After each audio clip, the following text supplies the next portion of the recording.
93 දී මම අනුරාධපුරේ ගිහිල්ලා ඉස්මුණිය පන්සලේ ඉන්නකොට හාමුදුරුවෝ ජීප් එකක් ඇවිල්ලා මට කිව්වා නිල්මෙතුමා මේ වවුනියාවේ සිංහ රෙජිමෙන්ට් කර්නල්තුමා පානබොක්ක කියලා මහත්තයෙක් මම කතා කරනවා ඔබතුමා වහම් මේක දැනුවත් කරන්න කිව්වා මේ කෝල් එකක් ගන්න කියලා. මම බය වුණා ඒකල් මොන කලබල තියෙන කාලේ නාඳුන්නේ. ඉතින් පස්සේ මම කොකටත් අනුරාධපුරේ ආමි කැම්ප් එකට ගිහිල්ලා මොකද අද වගේ රේඩියෝ මෙසේජස් නැහැ. අහනකොට කිව්වා මෙහෙම පැටියෙක් වැටලා ඉන්නවා වෙඩි වැදිලා මොකද කරන්න කියලා. පස්සේ මං කිව්වා ලොරි එක දාලා නුවර එවන්න. නුවර හමුදා කැම්ප් එකට මොකද වනජීවි එකක් නැහැ මෙහෙ අනුරාධපුරේ කාලේ වවුනියාවේ. පස්සේ හමුදාවේ වාහනයක දාලා එවනකම් මම මෙහින් අනුරාධපුරෙන් නුවර ගියා. පස්සේ සිංහ රෙජිමෙන්තුවට ගෙනාපු ගමන් ගිහිල්ලා බලනකොට වෙඩි වැදලා පස්සේ මං කරලා ටක් ගාලා මල් ළඟ බෙහෙත් තරව මේවා තිබ්බා. මං කොහොමද ජනාධිපති හිටියා ප්‍රේමදාස මහතා මම කළා දැනුවත් කරා මෙහෙම අලියෙක් වැටලා ඉඳලා ගෙනාවා මල් ළඟ බෙහෙත් තියෙනවා මාලිගාවේ.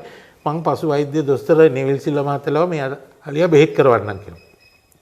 පස්සේ ඔක්කොම කළා බෙහෙත් කරවලා තුවාලේ මේ බුලට් එකත් අයින් කළා කකුලේ ඔක්කොම තුවාලේ සානේ මේවා කරනකම් මං ජනාධිපතිතුමා නුවර ආව මං ගිහලා ලියුමක් දීලා අනුමැතිය ඉල්ලා ගත්තා සේනාධිනායකයා හැටියට මේ අත තියාගන්න අවසරය ඉල්ලලා.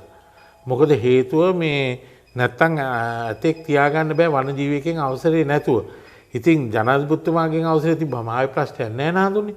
පස්සේ අතා මම අවසරය ජනාධිපතිතුමාගෙන් අරන් තියාගත්ත මාලිගාවේ මට ප්‍රශ්නයක් ආවොත් කියලා. කළා ඔහොම ඉඳලා මේ අත්පැටිය එනකොට දවසක් මාලිගාවේ කෝප්‍රල් කෙනෙකුත් දාලා හිටියා ඔය අත්පැටිය බලා ගන්න.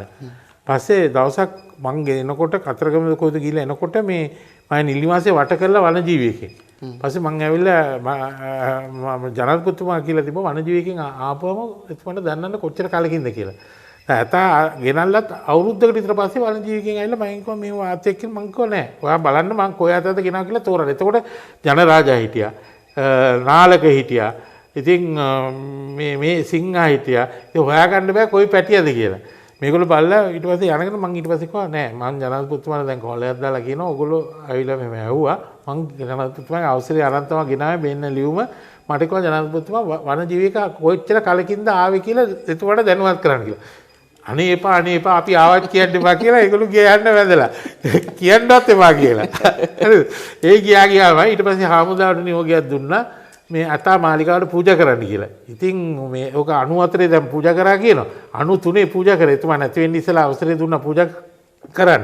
93 මේ තමයි මේ සිංහරාජා මාලිගාවට පූජා කරේ.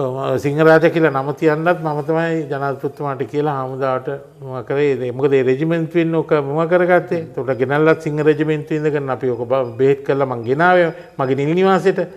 ඉතින් ගෙනල්ලා ඊට පස්සේ පූජා කරේ පස්සේ ඒ වුණාට මම නිල් නිවාසයේ තමයි ඔක හැදුනේ අනිත් අලිත් එක්ක. මොකද හමුදා කැම්ප් එක ඇතුලේ අලියා තියා ඉන්න බෑනේ.